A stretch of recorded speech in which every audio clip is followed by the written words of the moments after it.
Thank you, Mr. Speaker. Thank you, Majority Leader. I seek refuge in God Almighty from the evils of this earth. In the name of God, the most gracious, the most merciful. All praise is due to Allah Almighty, the sovereign creator of the universe, the God of no equal. Peace and blessings be upon the last messenger of God, the seal of the prophets, Prophet Muhammad sallallahu alaihi wasallam. وَيَأْمُرُونَ بِالْمَعْرُوفِ وَيَنْهَوْنَ عَنِ الْمُنْكَرِ وَتُؤْمِنُونَ بِاللَّهِ. Join what is good, forbid what is wrong. Mr. Speaker, it is on the premise of this Quranic verse that I address this honorable body today, a subject that gives me not even an iota of pleasure. Rather, it grieves the heart of a former member of the Bangsamoro Parliament, such as myself. Mr. Speaker, I rise today on a matter of collective and personal privilege to address a grave and urgent matter that threatens the core principles of good governance, accountability, and the sacred trust placed in us by the people of the Bangsamoro Autonomous Region in Muslim Mindanao. Kamakailan lumabas ang mga ulat hingil sa umano'y maling paggamit ng pondo mula sa opisina ng Chief Minister ng Bangsamoro Autonomous Region in Muslim Mindanao. Nagising ang mga barangay officials na mahigit 400 na barangay sa Lanao del Sur, sa aking lalawigan, na puno ang kanilang mga barangay land bank account. Ito'y nagkakahalaga ng 500,000 hanggang 2.5 million pesos. Maya't maya ay dumating ang mga tauhan umano ng Chief Minister ng BARMM at inutusan at pinilit di umano sila, ang mga barangay official, na withdraw ang malaking parte ng pondong ito at mag-iwan ng 200,000 pesos lamang. Ito'y para daw sa special operations, Mr. Speaker. Hindi na ipinaliwanag anong special operations ito. Kung totoo man, ang mga ulat na ito ay lubos na nakakabahala ito at nailalagay sa alanganin ang tiwala ng publiko sa pamamahala sa Bangsamoro Autonomous Regional Government. Marami, Mr. Speaker, sa mga barangay officials na ito ay tumangging tanggapin ang pondo. Ani nila, walang klarong direktiba para sa paggamit nito at hindi malinaw ang proseso para sa mga pondo na ito. Bilang mga accountable officers, mayroon silang tungkulin na pangalagaan ang kaban ng bayan at ang bilang at ang biglang dumating na pondo ay hadlang sa katungkulan na iyon. Mr. Speaker, the Local Government Support Fund, or LGSF, is appropriated under the Bangsamoro Autonomic Act No. 56, or the General Appropriations Act of the Bangsamoro, which allocates 6,356 million pesos for various initiatives aimed at improving the welfare of our communities. It is worth noting, Mr. Speaker, that the Bangsamoro Budget Circular No. 10, Series of 2024, released on May 24, 2024, provides specific guidelines for the release and utilization of the said LGSF. This circular emphasizes the requirement for a special budget request from local chief executives before any funds are disbursed. This aligns closely with the Department of Budget and Management Local Budget Circular No. 155, Series of 2024, which applies similar safeguards to ensure proper fund allocation.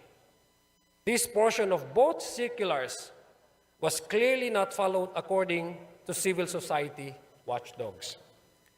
Mr. Speaker, the BARMM version of the budget circular also pales in comparison to its national counterpart, especially when it comes to transparency, just and equitable distribution, and reportorial requirements. Furthermore, the DBM circular includes both general and specific guidelines, while the BARMM circular lacks specific guidelines for the release and utilization of LGSF.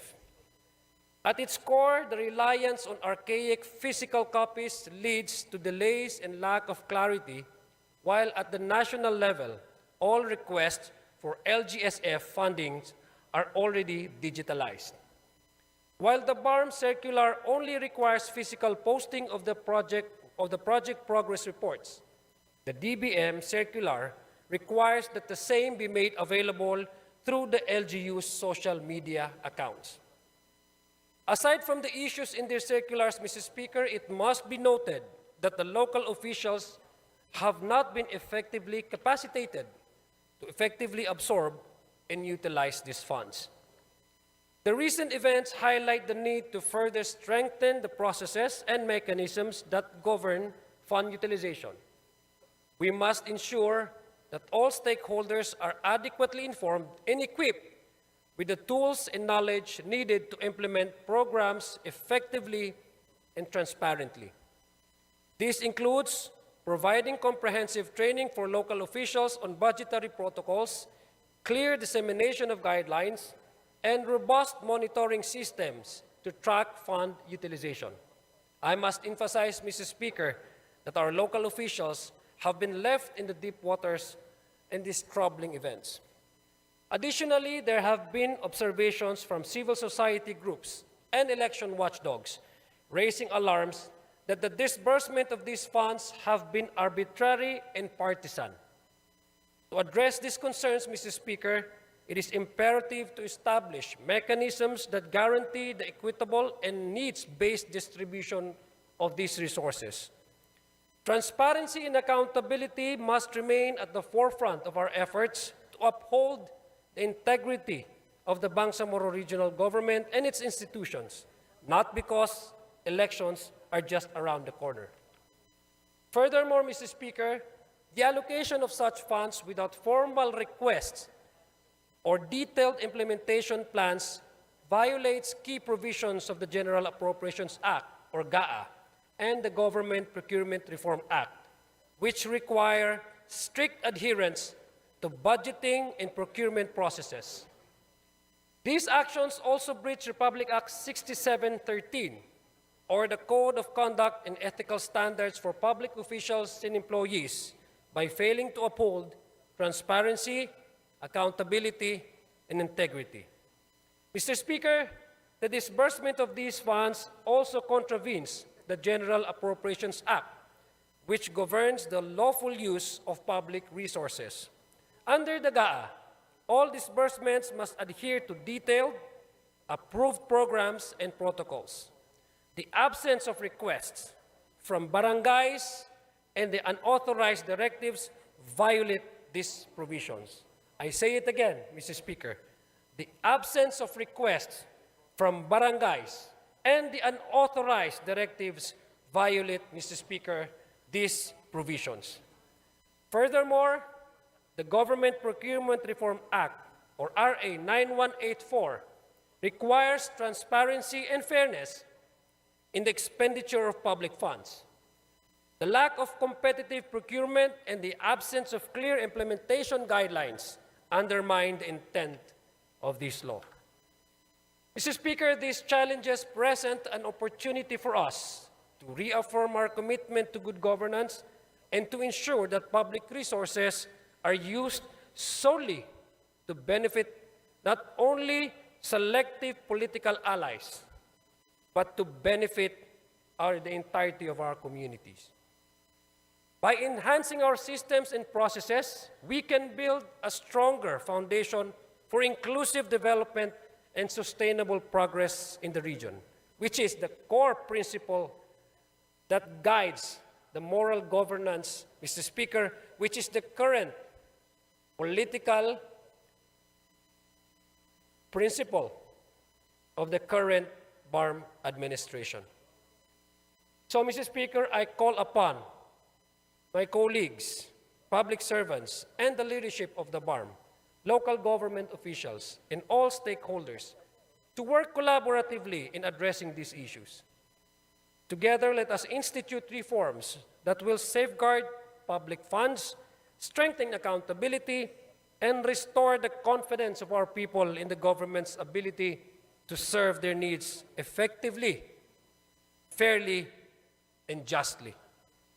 Let us also engage civil society and community leaders in fostering transparency and inclusivity in our governance practices. The people of my region, the people of the Bangsamoro, deserves no less than our unwavering dedication to their welfare. By working together, Mr. Speaker, I believe we can overcome these challenges and continue to build a region that embodies the values of justice, equality, and good governance. A Bangsamoro that fulfills the aspirations of its people and the vision of our forefathers. Mr. Speaker, I call upon the attention of this House to direct the appropriate committee to look into these allegations, Mr. Speaker, because it breaks the very core of the foundation of the BARMM administration, which is anchored on good governance and inclusivity. Wassalamu alaikum wa rahmatullahi ta'ala wa barakatuh. Thank you very much, Congressman Adiong, for that privileged speech.